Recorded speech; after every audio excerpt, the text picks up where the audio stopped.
Hello YouTube, it's Clay Grider, coming at you with another deck profile. This time, I was able to win my locals this weekend with Swordsoul Tenyi. Went 4-0, and my matchups were Ryziel, 2 Primite Blue Eyes, and Pure Fire King. The new Tenyi card out of SUDA makes this deck a pretty formidable threat, and honestly a really good meta call if you expect to face a lot of Blue Eyes. We'll show how to beat that later in the video, but I just want to put my profile out there, give you guys my ratios, see what other people are running, and maybe give some ideas to the Swordsoul community. Other than that, let's dive right in. We'll start with 3 Moye, pretty standard. Same with the 2 Taya and the 3 Long Yuan. For Swordsoul ratios, I feel like this is the most common. It pretty much doesn't change. I did only play 2 Ecclesia. That's just because the engine in this deck is so big that I felt like I needed to cut down on Ecclesia. It's a good going second card, but it's like a not so good going first normal summon because you play into Ash really hard. And now with the new card, which I'm playing 3 Saruya, thanks to Matt for letting me borrow the 3rd copy for the event. But Saruya is what lets you play. If you just open Moye and it gets impermed, it lets you combo still go through pretty well.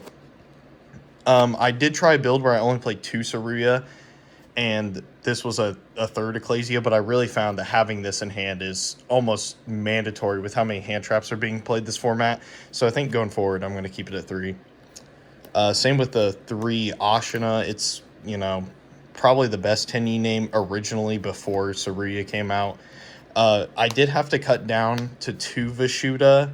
I think nowadays 2 Vishuda is totally fine. Same with the 2 Adhara, and then only 1 Shathana. Sometimes you need it for the synchro plays, so it comes up sometimes. And then the 1 Protos is searchable in the deck, so you may as well play it. You can lock people out of attributes. It's really overpowered. Onto the spells in the deck. We got 3 Emergence, Euroda for the deck. Pretty standard. 1 Tenyi Infinity, and it's 2 targets, 1 Heavenly Dragon Circle, and 1 Vessel for the Dragon Cycle. Now that it's searchable and you have the field spell to get to both of these, I think 1 and 1 is totally fine nowadays. And then the 1 Blackout, it's also searchable. It's your interruption if you can find it going first. It's pretty good.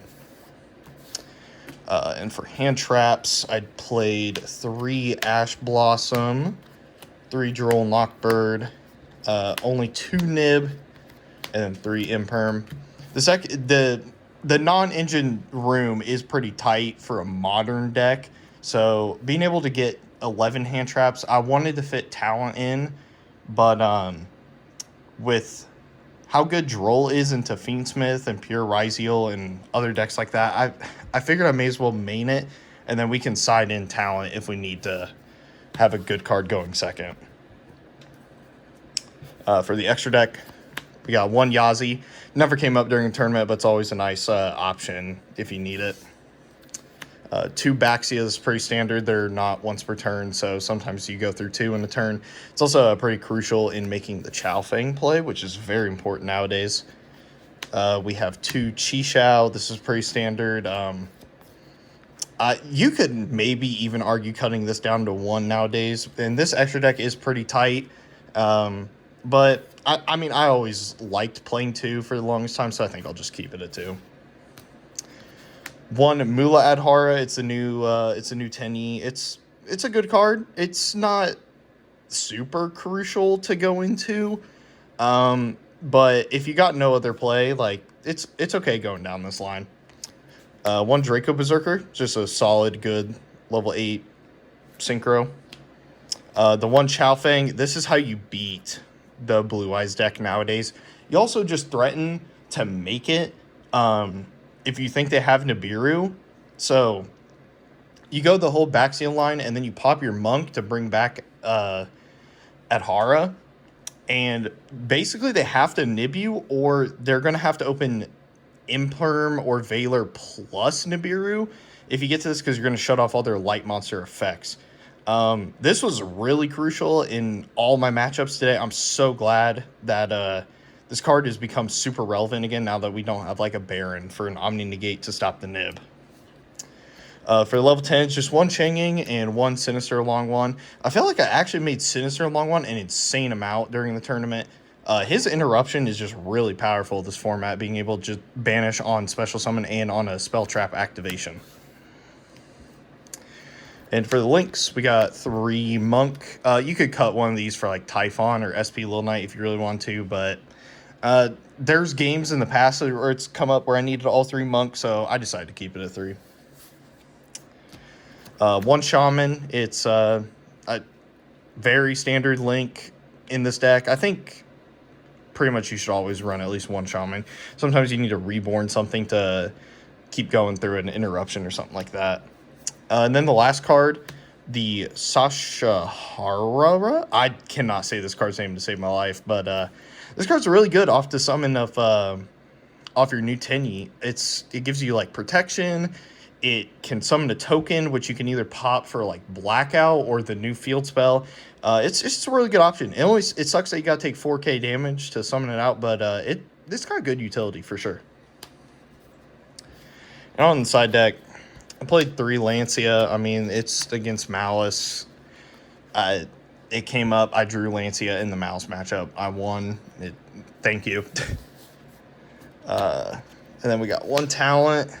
1 talent only because I am playing 2 Thrust to search for it. Really only good going second in this deck. I mean, you could play it if you want, but I feel like going first, this is dead a lot of times in this deck. So it's really mainly just for going second.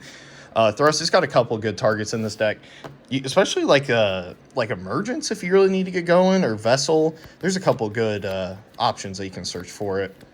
1 Call By because we hate hand traps and we hate graveyard decks. 1 Lightning Storm. This was kind of a back row hate along with the 1 Feather Duster. It really never comes up where you call it attack position with this anymore. Sometimes, like if your opponent really plays into it, you can do it, but recently I feel like it hasn't been happening very much. And then 3 Droplet. This card could probably be replaced for a better going first card. I think this deck is so inherently good at going second and breaking boards that maybe you don't need Droplet because you're pitching a lot for your hand size. Going forward, I actually think I might replace this with like Solemn Strike or Solemn Judgment just to get some further protection going first. Because sometimes like if your normal summon gets stopped, you really need to set like some back row to stay alive. So I think going forward, I probably would swap this out. It didn't come up in the tournament very much, but I think if I took this to a bigger event, I would for sure want something like that. Another Thrust target, the Artifact Sanctum, pretty much just for Malice. And then the other 2 D-Barrier. These were fine. I would say they were just fine all day. They're okay. Nothing too impactful. Other than that, though, I think that's it. The deck is still very solid. It'll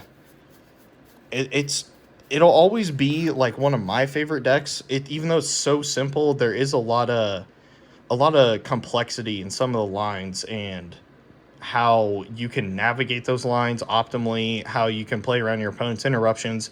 This deck does really reward those who put the time in. Other than that, I'd love to hear in the comment section how you guys are playing Swordsoul. Like if you got any variations to my list, leave them down below. Other than that, I think that's it. See ya.